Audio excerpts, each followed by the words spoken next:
Yo, yo, what's up? What is up? Alright, let's get started. I'm only going to do like the first half. And I'm going to go to bed. Let's see it.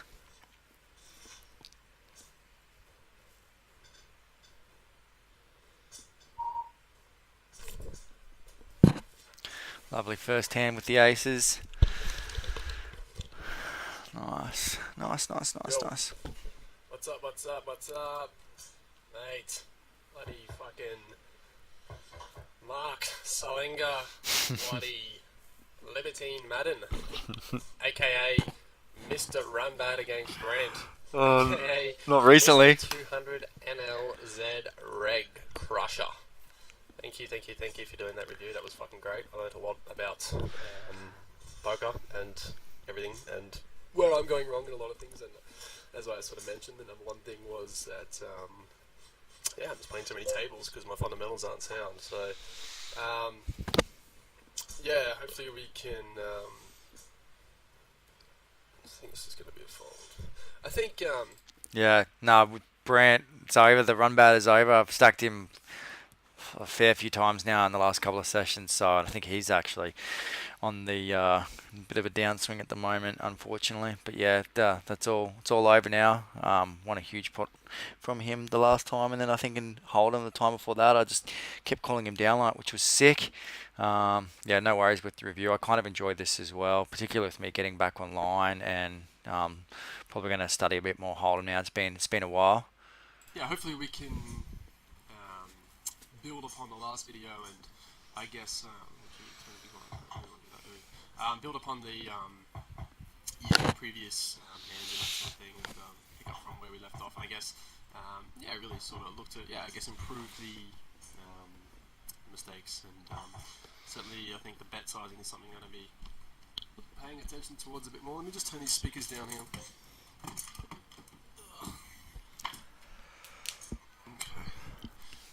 So yeah, hopefully the bet sizing is something that we can improve on.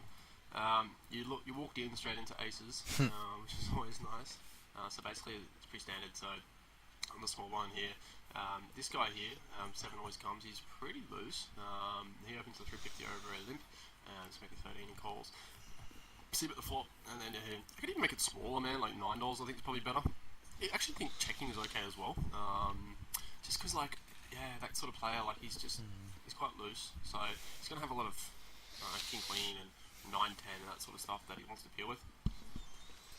Yeah, I honestly don't mind, man. From a theoretical perspective, just remember that when you three bet from the small blind and get called on flops like that, like dry flops, Jack 7-7, um, you're basically just supposed to see bet range. You just have a huge range advantage. So you see a betting range. You know that doesn't mean you have to bet small. Like there, it doesn't. Honestly, it doesn't matter. You could bet like 1/3. You could bet one half. Who cares? That's just theoretically speaking. But I don't mind a exploitative check back with aces either, particularly if you're exploiting, someone who thinks that your captain is just going to barrel off or things like that, or someone who overfolds. I don't mind an exploitative check back either. But theoretically, we'd just be c betting, and it doesn't matter on the I size. think we're gonna get a jack. I'll He probably gets jack, size so I don't think we're down a gonna fold bit. him. Although we block ace jack, so and he's going to continue with all his pocket pairs, nines, tens, eights, all that sort of stuff too. So I think it goes either way, but Yeah, that's exactly right. So he will continue, and he should continue with all his pocket pairs, which make up a shit ton of his range. Like he's probably calling with every single pocket pair that he has, which is a lot, and he continues with all of those. Plus he has like 8, 9. He has a lot of connecting cards. He has a shit ton of Broadway, which incorporate jacks.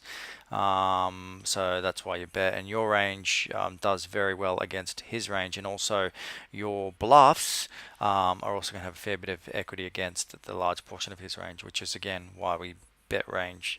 Effectively, you just have a range advantage, and you just push a ton of equity by betting. Plus, you don't have to split your range. You don't really have to do much thinking. It's quite simple. You can't make a mistake if you're betting range there, except if you overfold versus aggression and things like that. And you can also make mistakes later on, but at least on the flop, you don't have to worry about protecting your checking range and doing all that kind of stuff.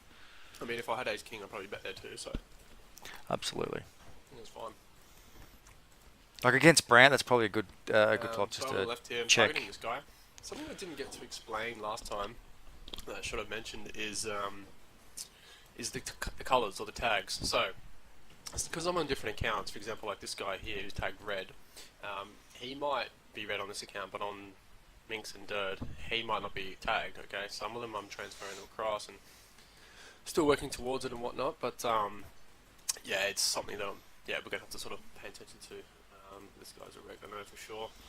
So yeah, basically blue. Oh, this fucking internet thing, man! I swear to God, it's so tilting. Hey, I've never had it this bad, but until recently, I think it's NBN to be honest. Anyway, light blue here is generally around 30% BPIP. Generally, just sort of reggy, pretty standard reg sort of guy. Blue is like ultra net, like I don't know, 15 to 20% BPIP, which is pretty rare to be honest. I think there's only 2 people in the whole bloody union out of like 1,000 people that have been tagged as purple. I actually think I might reuse that tag for something else. Four-handed, pocket threes. I think we can open this because this guy's nitty, and big blind's pretty nitty too. I do want to get into pot to this guy, although pocket threes is never exactly a strong hand. And when he calls, he's most likely going to call. Okay. Yeah, I think under the gun we don't have to include these low pocket pairs as default, but it's never really a mistake unless it's a really tough aggro table with no fold equity and things like that. But yeah, don't hate it. So you've opened and it looks like the small blind called. Um, Now, again, it's good to be wary that if you were to play against good players, if you were playing online like 200 Zoom and shit like that, well, first of all, you wouldn't really see any small blind calls. But if you did, the small blind actually has a much different range to the big blind. It's much more, it's tighter, it's mid pocket pair heavy, mid to low pocket pair heavy, with a couple of suited broadways and things like that. So you do play fairly different against it to a big blind range. That being said, on these tables, fuck that, it doesn't matter. Just treat them all similar, as that they have a huge wide range, and then so play accordingly. I'd like to hear what you think about this type of flop. For me, it is a super easy, super standard range bet, and probably small as well, like a buck 20 or something like that is perfect. This is a good board. I'm going to be c-betting. I don't expect him to fold any queen jack, any gut shot draws, any 9x, obviously any king. I do expect him to fold some ace highs though.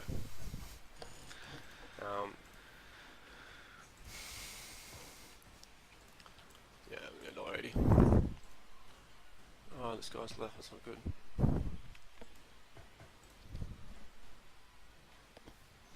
Yeah, Yeah, cool. so I don't. Yeah, so he left. Fuck's sake. Yeah, so I don't really hate that bet sizing. I think it probably should be smaller. The idea is to keep the range wider, and the fact that there's a bit of inelasticity there, where the hands that he folds for $1.80, for example, are going to fold for like $1.20. So and people overfold and they under check raise as well. Like if you look at what he should be check raising versus what he does, it's just they're so far apart. So we bet small. It allows us to realize equity a lot more because we don't get check raised. We can check turns. We can see all of the rivers, so we can realize all of our equity, and then play accordingly. When we do play like this, the turn is generally very polar. So we would obviously be checking pretty much any turn that's not a three. And then on rivers, just shutting the balcony door. Then on rivers, we can bluff catch because, as you said, he's going to have queen jack, queen 10, and all those type of things. So we can bluff catch a fair few rivers, but otherwise we would just check down. I have to join the table, man. They made it say you've got to call time now if you're up. Oh, that's good. Yeah, so you can see here CT, and then it just tells you where is it? Is it here? Somewhere. I don't know, it tells you somewhere your countdown, but anyway. King Jack 10-8 against a limp. I'm going to try and ISO this guy. Nice. Flop 10.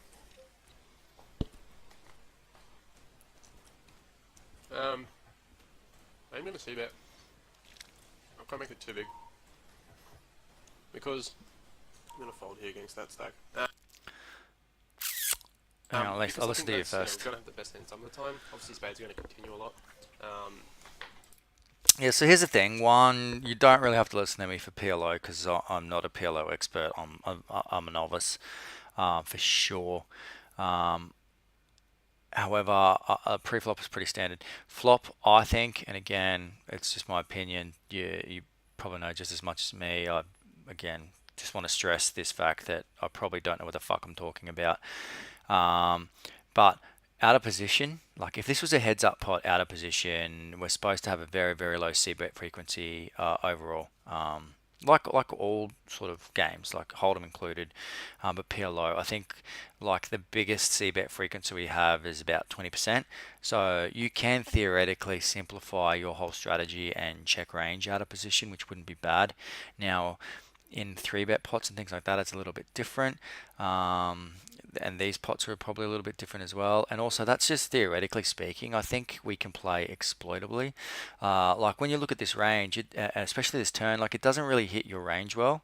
Like if the button open and you 3-bet, you're like, well, what are you really 3-betting? Do you really have much 6-4 in your range? No, you have fucking no 6-4 in your range. Do you have like pocket fives, pocket threes in your range? No, you don't. You don't even have that many tens. So that's why you check, because it's just shit for your fucking range. Um, while it's really good for the buttons range. Like if you were to 3-bet, for example, on under the gun open, it's a little bit different because it shouldn't also be that great for his range because he shouldn't really be opening that.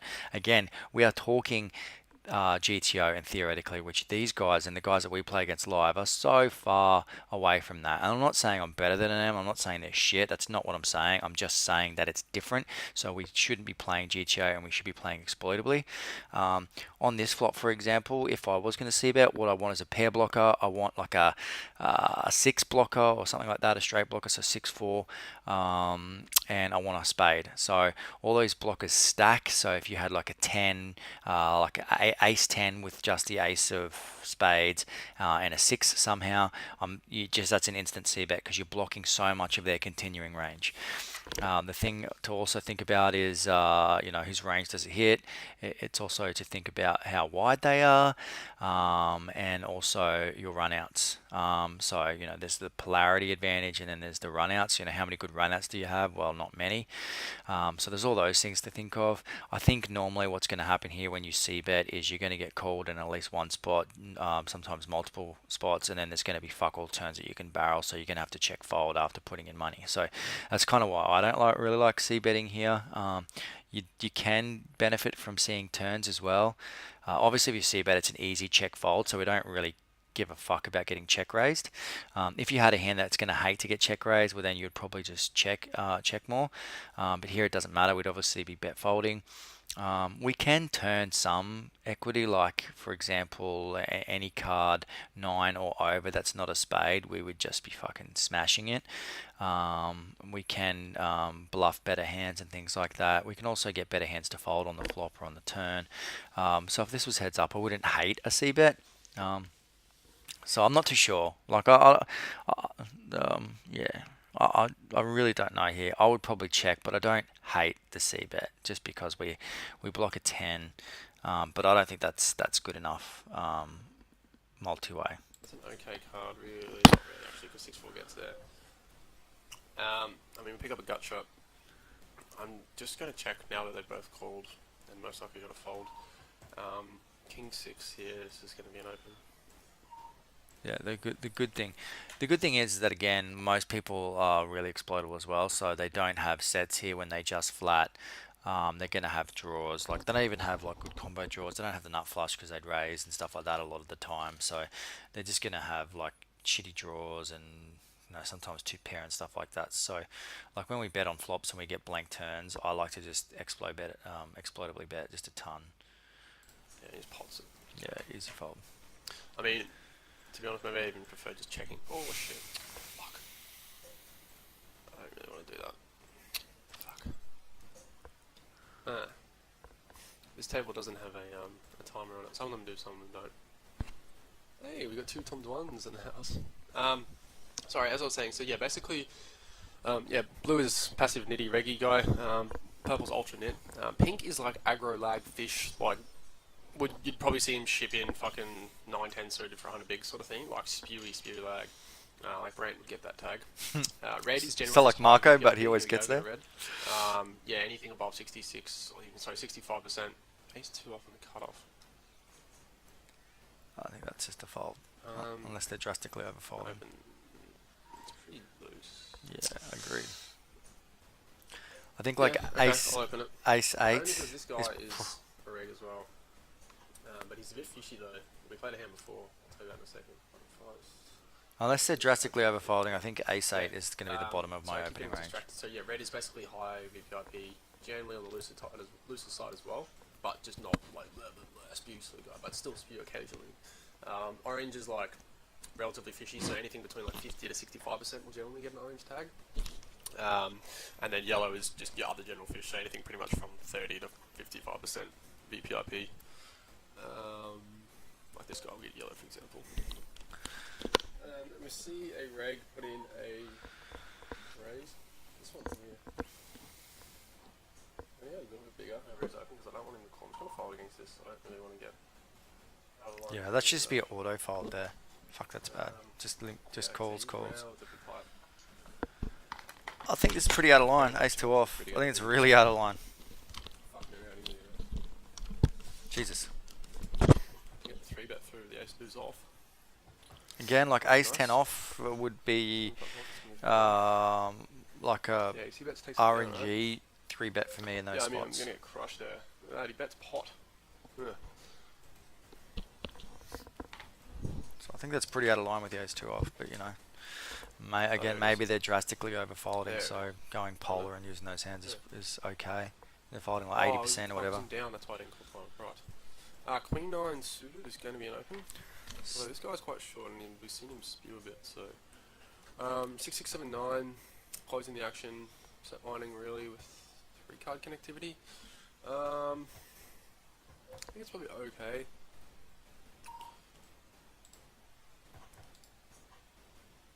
Okay, so hang on, let's have a look at this. So I've got something called the PLO matrix, which is a preflop solver, so I can see straight away. Before I actually look at it though, here it is here. Before I actually look at that though, what do I want to say? Yeah, mate, I think with this, you have to be very, very careful. So you are closing the action, so that's good. I think GTO wise, it's going to be very, very close. Double suited, it's a slam dunk. We're playing it. Single suited, we probably still are playing it because of the connectivity, like 7, 6, 9. But with 3 spades, it's probably a fold, to be honest. And it might be a fold anyway because you're 4 ways, you're out of position, so you're going to be second to act.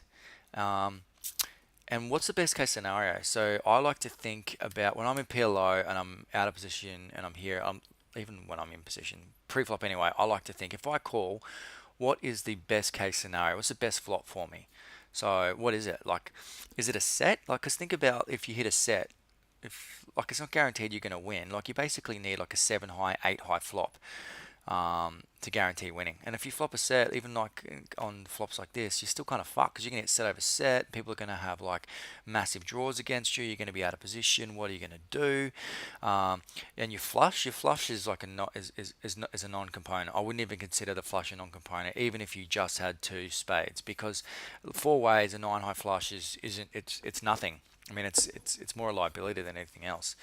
So because of all those reasons, I probably just would knit it up pre-flop. Now, yeah, look, it's close, and I just follow these marginal spots. And you're probably going to get shit from people saying, oh, you're a rock and all that kind of stuff. But, you know, fuck them. Like, you're a rock because you have no fold equity pre. You're going to go 4 ways a lot of the time out of position in a shitty spot. And no one is going to be profitable from that. So who fucking cares if you're a rock?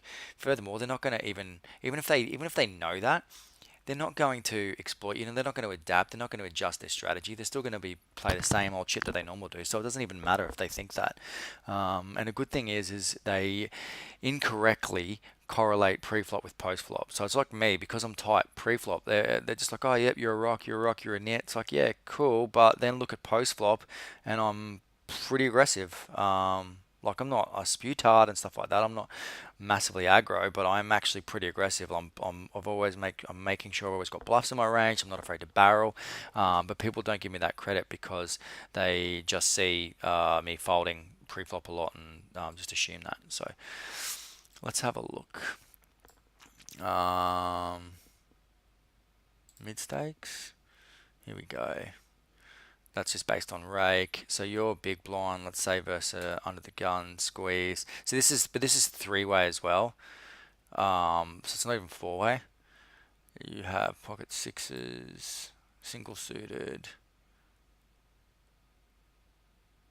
So 6-6.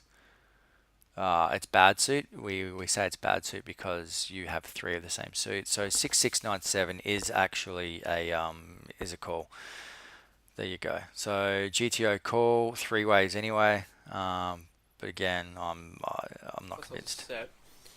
I think this is actually one of those spots where you spoke about just leading here, just pot it, and then just get it in on any brick turn. I don't think I would have spoke about potting it in this exact spot. We should definitely have leading ranges for sure in almost all spots, particularly multi-way and particularly when stacks get deeper. Multi-way and PLO, there's a really big disconnect between who should see bet and what happened pre-flop. It doesn't really matter, and people are just stuck in this thing. I think from Hold'em and stuff like that, that you should always be checking, and that's not true.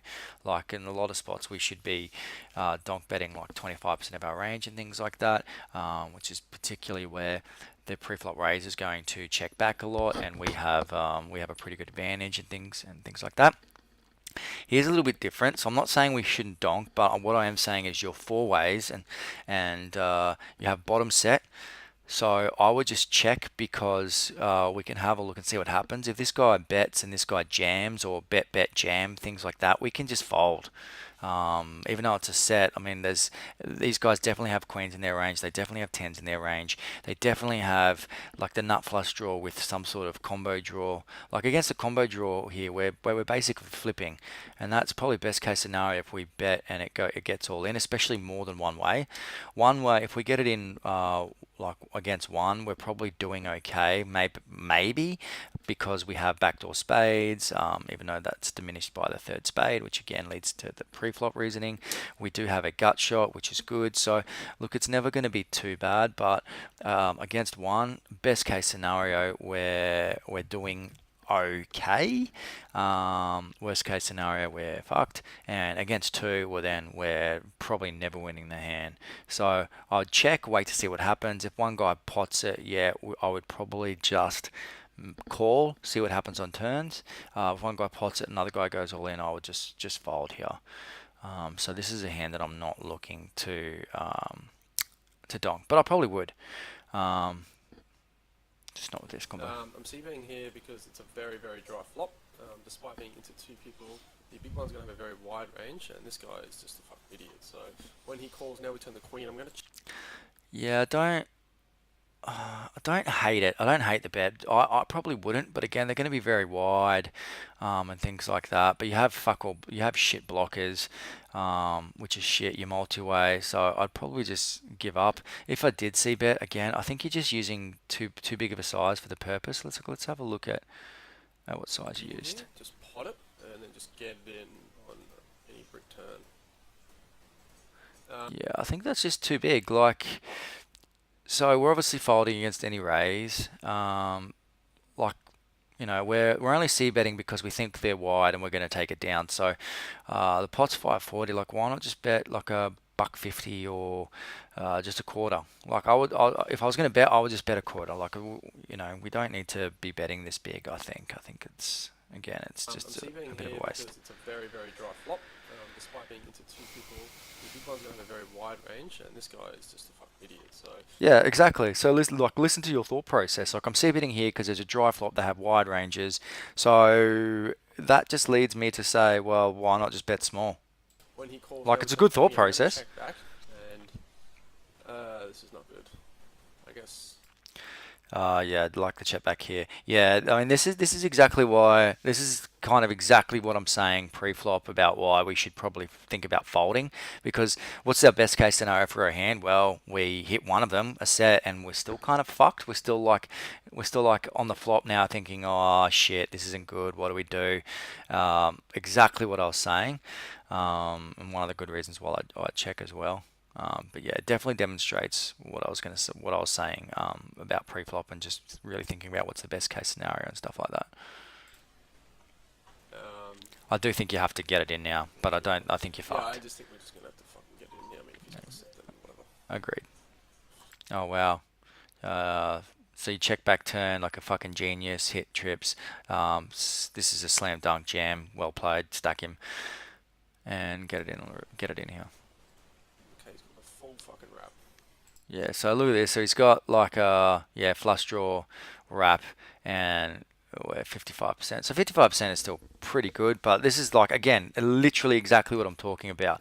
We're getting it in and we're basically flipping and this is one of the best case scenario flops that we have. We're just going to rip it in here. Yeah, boy. Nice No, hand. he has to beat. No way SSB. Look at that. Um, Genius. what do we want to do here? We're flipping, I guess. Fucking genius. 5-7 off. Uh, um, Once. Run it once, mate. I think in these spots, like you just want to get deep. You want to get deep and you want to fuck them over. Like you're just going to destroy them when you're deep. Obviously, the massive variance. So I'll just run it once and try and get deep.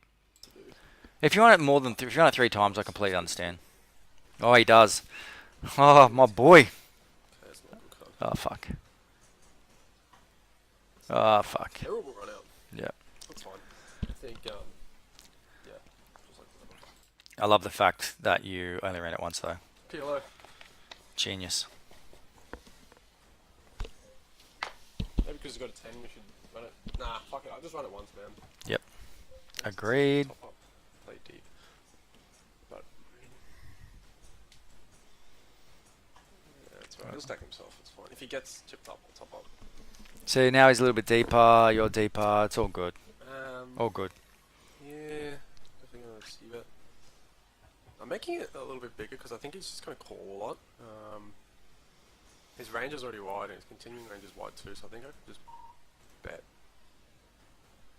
Yeah, somewhere around there is fine. A little bit over half pot. Yeah, I don't care. I love the fact that you're explaining why you're actually using the size. I really like that. Honestly, these in these spots when we're this shallow, I don't really care about sizing too much. If he shoves, we're calling. We're never folding here at this stack depth. So love the bet. Again, I'm probably betting for range, and I don't really care about the size. I would generally go a bit smaller, but I like your explanation and I like the bet. And false, Yeah, fuck off. which is fine. Yeah, ace 5 off, mate, or something. This is a fold. Ace king. We're going to open up here. Kingfish. Who's this guy? Rag as well. Mini rag, no PPP. Please just rip it in, sir. Yeah. Cool. Awesome. Very bad flop.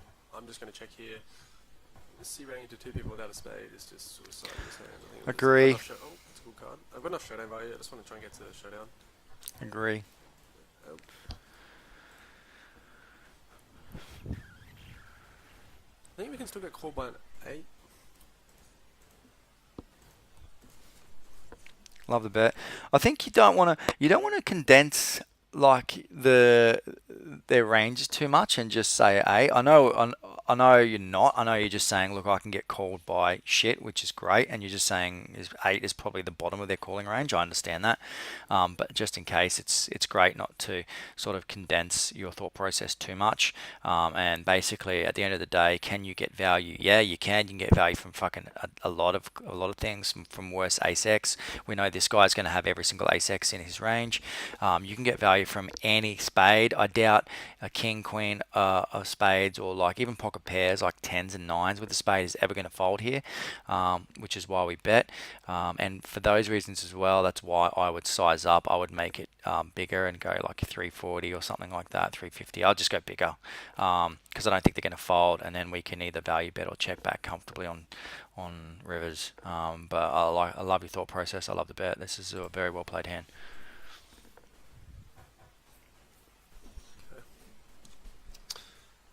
Standard. Yep, agreed. Also, I think we have a Five, pretty I'll easy probably fold go if we for get jammed, 6. except by the short guy we call. Give or take. Yeah, so obviously playing 51 over here. Nice. Ace 4 hearts, under the gun opens, reg. Get a call from a loose guy on the cutoff. I think I'm just going to peel a flop here. I don't think there's any point 3-betting ace under the gun. I'm not going to say there's no point. I'm happy with either. I think this is a hand that can function either as a squeeze or a flat. Either is fine, but I would definitely be doing both at some percentage of the time. And we completely brick the flop, which is no good. That's a fold.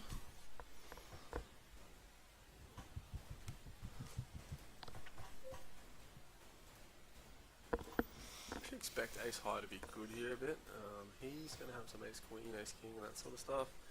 If he bets now, yeah, see, I don't know, does that make sense? Like, I don't think he's checking an overpair ever. You can have like pocket sixes and pocket eights, but I just think that he gets that all the time. I think he's just going to have an ample here, so I'm just gonna I'm not saying it's a bad call, but I think it is probably a bit too loose. He's betting quite large into two people. You can still have a shit ton of 8x. You can still have 6x and things like that. So I would just fold this, even though ace x is going to be good a lot of the time. This is like well towards the bottom of your range. You have other ace x that you can call. You probably even have like ace 10 off with a spade and things like that, which would be calls. Just at least sort of hands that block better and can actually hit an over pair. Like if you hit your 4, you're still playing an ace. Like, you know what I mean? Like if you had ace 10 or ace jack, you hit a jack, you basically you have the nuts a lot of the time. I also don't think that he's checking an over, like it's unreasonable for him to check an over pair or an 8. So I think we can just fold here. Showing a lot of strength. That's a great river. But he might check back a lot here too. Yeah, I'd definitely fold versus this I because don't think I'm this gonna just fold him, no matter smashes how you. that card comes. You have so much. You He was don't need to betting get out of line here. or some weird shit. I don't know. It's fishy though, like he should be checking back a lot. So when he bets, it's pretty polar. Yeah, look, I'm just gonna fold. I think it's fine. Yeah, definitely folding Maybe river, block but I this. would fold turn. And king. Ooh, flush. Takes it down. Those sets never hold, eh? Jack 9 of diamonds. Close. Against the rag that's open. I'm just gonna probably fold. Yeah, never call here. Calling is the worst option, like especially to a 3x in these positions here. I generally online, I very rarely have a calling range in early position or middle position or cutoff. Live, I do have a calling range here just because of how weak the players are and the fact that I do want to keep the weak players in. But even then, it's not. It's not that wide. This is always going to be a 3-bet or fold, and nearly always a fold. I don't mind a 3-bet some percentage of the time, some small percentage, but mostly I fold. don't Just think I wanna never get into call. too many fucking pots with him. And that's the other thing. If I call and he makes it like $7, and it's just Yeah, like exactly. calling once, calling twice. I think, yeah. You're just going to be dominated. a lot. So You let's know, see what you've I still got can the do button this side. behind you. I'll probably consider a 4 bet for one of my range, just because I just think he's just reg opens, reg 3 bet. It's just like, yeah. Yeah, I would I'll 4 bet or probably just have fold a look normally. over, to be honest. And yeah, I just think that I he's think going to be making it wide. I'd probably make it. I think that hand is far too loose to do that unless they're significantly overfolding and you don't have great blockers. But I agree with Like 4 betting $15. a lot, Just like a bad price to or fold. 4 betting with your Should be continuing called more range. than yeah, snapshot down. Ace 4 6 10. It's got some connectivity on the button too. Problem is this guy is very loose. If I raise, he's very likely to repot. Um, so I'm just gonna fold. Easy open. I know it seems nitty, but this guy is fucking spewed, especially if he's down. He's up 30 cents now. Dude, folding that isn't nitty. It's actually extremely standard. There's no way that we should be opening this hand. 9-7 suited. I know it's your favourite hand, but yeah, out of position. Just if I was here in the cutoff, I'd definitely be opening it. But You just fold 9-7 it's suited? You fuck. I actually don't think this table on the 51 on the right is too good. This cunt's been sitting out for fucking years. He's the only fish here, really. This guy's fishing too, actually. Just wanted to check that. Ace 10 hand. So you were button versus, let's just say it's button versus, no, it's button versus MP, I think. You had ace 10 single suited to the ace X. Yeah, so ace 10 6-4 is a fold. Like, this is how tight your calling range is here. I mean, we could probably be a little bit wider in positioning because they're going to play a lot worse. So unlike before, we can call more and we can open up our range more, which is fine. But I still don't think that's going to show a massive So, profit. And it's definitely not nitty. But I tend to call more in position versus weaker players, particularly with nutted components, so and fold more out of position. oh, sorry, return it straight, but oh mate, yeah. See, he's never folding there at any point. He's never folding pre. He's never folding Fuck, flop. that's so bad. And he's never folding turn, and he just ships the turn. To be honest, I know he wouldn't ship the turn with that hand. King 8 10. My solver doesn't have verse limpers. It would be close. Oh fuck. See, this is what happens. Play too many tables.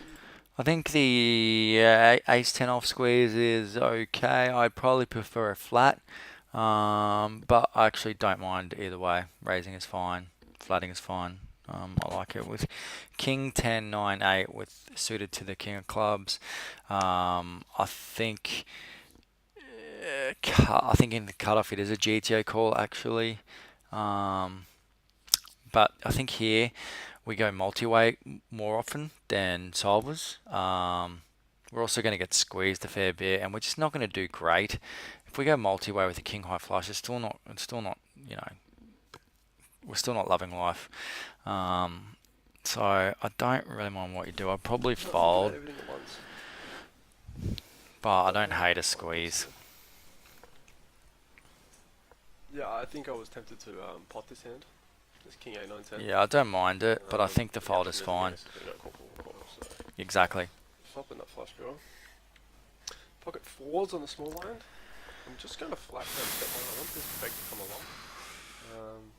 I like sevens or eights. I'm definitely free betting against this open. Pretty contentious with the small blind. There's different streams of thoughts there. I know Educa. I don't know if you know Educa, but he's like or was a high stakes online crusher, absolute crusher. He likes a cold call range in the small blind, particularly if the rake isn't too high. Of these type of hands, it's very very small by the way for 3x. He has a very very very small cold call range here. Fours is in it and only just, and that's with basically no rake. But pretty much then you have other people like Saul who you do a lot of solvers work like Munker and stuff like that never have a calling range here, and in fact would 3-bet. This would be the bottom of their 3-bet range, and they would use it half the time, so like, or maybe even less than half the time. they would use an RNG and just either raise or they would fold. Um, I like to mix it up. I very rarely call here unless there's a massive whale in the big blind. I don't want to bring them along. Um, and there's a passive station who's opened. But otherwise, I like to three bet. This is the hand that I three bet against Brant um, the other day, and bet flop like it was like 5-3-2 flop, bet flop, and bet turn or something. Yeah, I'm not too sure. And even if it's like a brick flop, like 9-3 deuce. Okay, it's not a brick flop, but if it's like a 9-3 deuce flop, and we do go heads up, I'm very tempted to check raise some of my range. Because, yeah, I just think that he's just going to see bet a lot against a defend like that. So, as we can see, he doesn't mind folding. I don't think this guy's going to get out of line at all, so if he starts barreling, I'm just going to fucking run. Yeah, I agree. So trap the cunt with that. I think just they're just so exploitable here. Like they're gonna see bet almost the majority of their value and just check back their shit. So, and I think this. See how the guy took ages and then folded and then checked. That's a huge tell, especially live. If someone looks like they're gonna bet and then check, it just means that they're not gonna bet. And they're just weak and they want you to check. So I think this guy's weak as fuck too. I never think this guy has a great hand. So I wouldn't even mind just going for it if he did bet. But I think folding is fine. Probably never going to happen. Queen's not good. I was going to say probably have the best hand some of the time. I reckon a Fidian's going to rock up with a fucking 8. Yeah, I'd have the best hand here. I just think he's got an 8. Yeah, fucking 4s, eh? Wow. Fuck. How bad are they? How bad are they? Fucking Jesus Christ. Ace 10 on the button, 9-7 off on the button. I have no idea how to play this hand. I'm going to play it as best I can to please you. I think 9-7. If like forget the fact that I love the hand. I think 9-7 on the button is pretty borderline. And I think like 9-8 off would be bottom of the range, bottom of most people range, bottom of like solver range. But I think you can open up a little bit because most people overfold, so and play shit post. So I think it's a fine open, and ace 10 off is obviously standard. If he opens, I'm going to 3-bet him. It's definitely not strong enough to flat. That's for sure. Alright, we've got 2 overs on a backdoor flush draw here against a fucking nitty reg. I'm definitely going to open this. I'm just going to fold this too. It's a bit weak. Yeah. Block 9-10. Backdoor wheel. Again, I would just prefer to go small, and I would probably see about my entire range for like a buck, 1/4, even up to 1/3. It's just the general theory is that the wider they are, the less they check raise, the more you should bet, and the smaller you should bet. So again, I think just in position, just bet a shit ton, normally range, and just use smaller sizings. Otherwise, I think this hand is a fine bet anyway. If we were going more polar and wanted to use this size. 65 is good, right? Into $4. He calls. Expecting to have buck pairs, maybe 6s or 7s. I like the check back here. You have no equity. You have no blockers. Yeah. And now Queen's good in my range block. Queen 10. Because there's an overcard, I'm going to make it. So in these spots on turns, you generally want to polarize. So yeah, especially if flops where we range bet or do a lot of betting, turns we always go polar, and what I like to call uber polar, where we just bet huge with the best part of our range and blockers and stuff like that. So like, and I mean like huge by like overbetting, like a pot overbet to overbet. Which is fine, and we would do that with our value, our bluffs with good blockers, and Pi also likes to use bottom pair a lot because you block 2 pairs and things like that. So you could do that. You can also, if you were very confident and you had a really good idea of your range, you could also split your range and use two sizes. So you could use a larger size, so pot or even bigger for your good hands, like good value and stuff like that, and your good draws, and then you could use a smaller size for some of your weaker value and some of your thinner value bets and some of your shitter bluffs like this one. I generally would only use one sizing here, and I'd probably check this back. I mean, think about your whole entire range, and that's kind of the one thing that I really haven't heard from you. And that's not to say that you're not thinking about it, and you are talking more, and you're talking about your bet sizing, which is great because I know we focused on that last time. But the one thing that I really haven't heard from you is how you're playing, like whether you're playing these hands exploitably or how you're playing your range. Like, and what your range consists of. So, like, were you betting range on the flop, for example? If so, you still get to the turn with your whole entire range, so you're quite wide, which is why we want to do a lot of checking and why we want to be a lot of very polar. And if that's the case, for example, do you really want to bet a hand like Ace 10 when it has showdown value and things like that? When you have all Jack X like Jack 8, Jack 10, you have all King X like King 10, King Jack,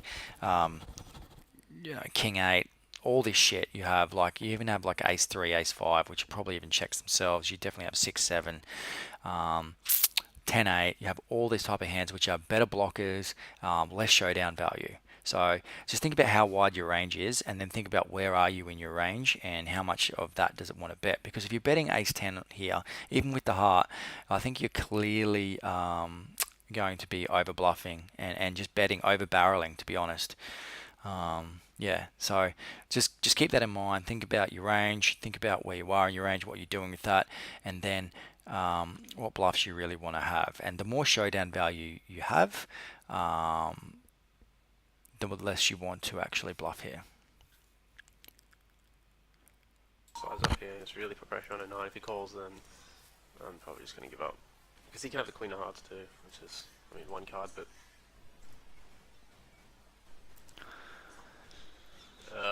interesting. It's terrible for your range. Yeah. I basically, for the most part, have given up on bluffing these cards just because they just fucking never work. Occasionally, I'll just go for the bluff, and if I do, I just jam here. I just go $52 and go fuck you, and then just get called by 4-5. But I would, if I was going to bluff, I would jam, and I wouldn't bluff this hand because again, you have showdown value. You do beat some. And it's not insignificant showdown value either.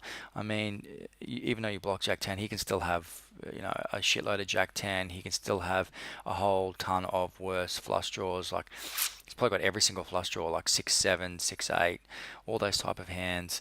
He can even have Ace 5, Ace 3. So you do have showdown value. There's no way you want to bet this combo.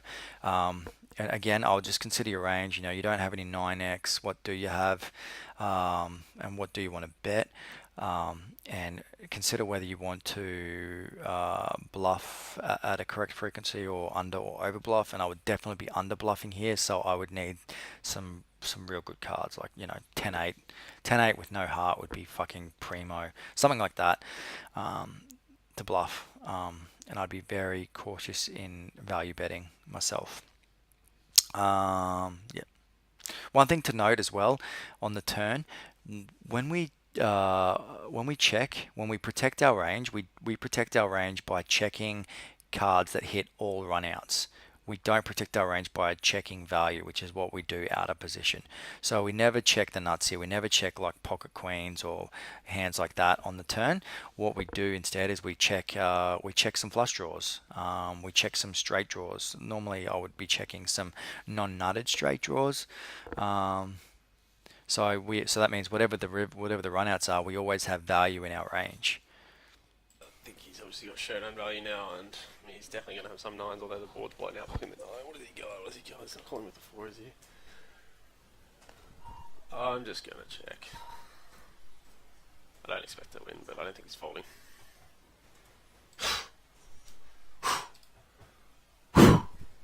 Jesus. Yeah, well played. I mean, he played the hand fine as well, to be honest. Maybe we can just check back the turn there. Yeah, I agree. You can check back turn for sure. For sure. I think GTR was checking back turn.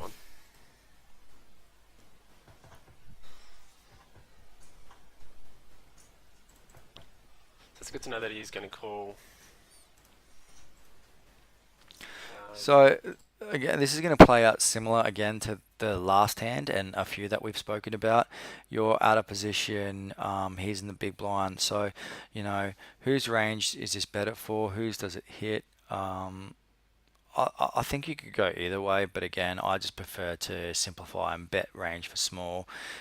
You've got all the big king X, you've got aces, you've got queen, you've got all the big pocket pairs. You've got all the sets.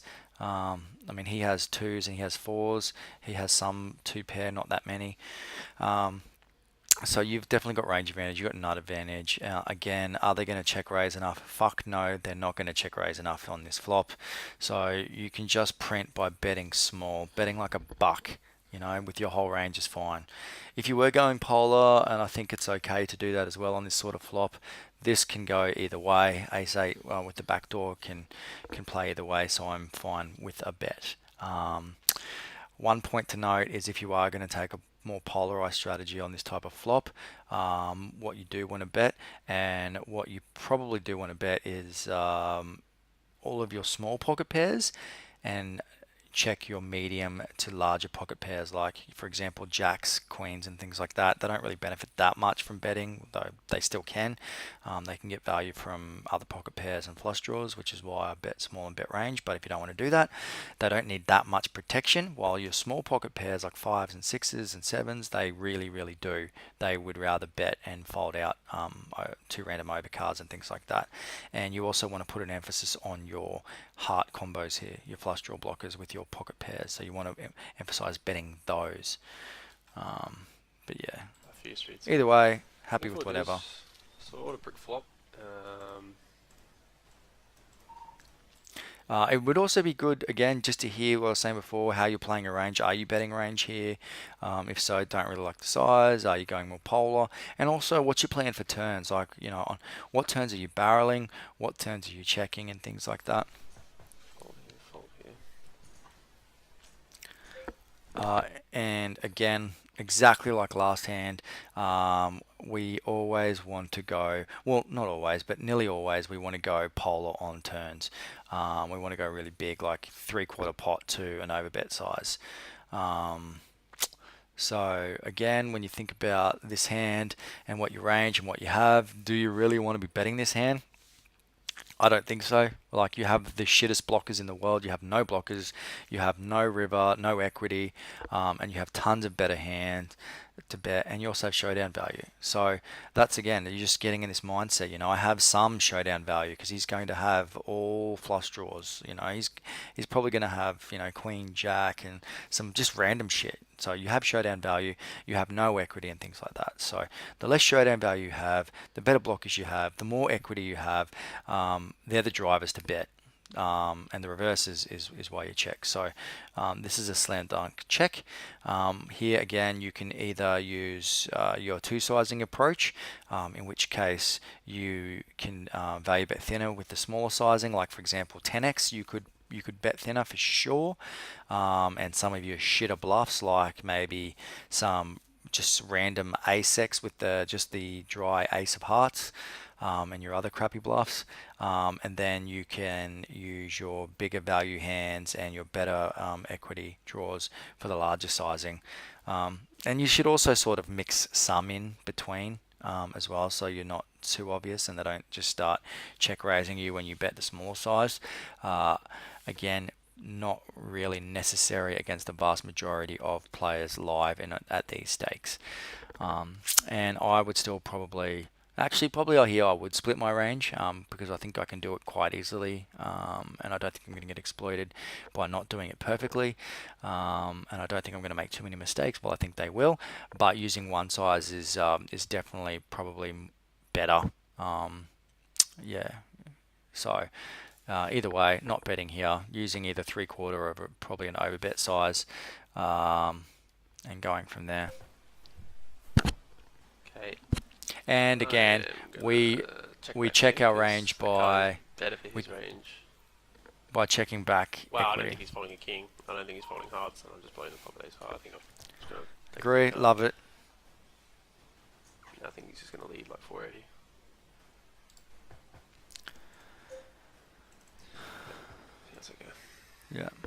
So I might just leave it there with 20-minute mark. I'll do the rest tomorrow. I think you played very, very well.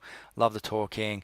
This hand, by the way, would demonstrate what we were talking about in the last hand, where we check our range by checking combos that can cover all runouts. So on the turn, we should check some nut flush draws, for example, or just some flush draws. It doesn't really matter. Just don't. I wouldn't get caught up too much in which type.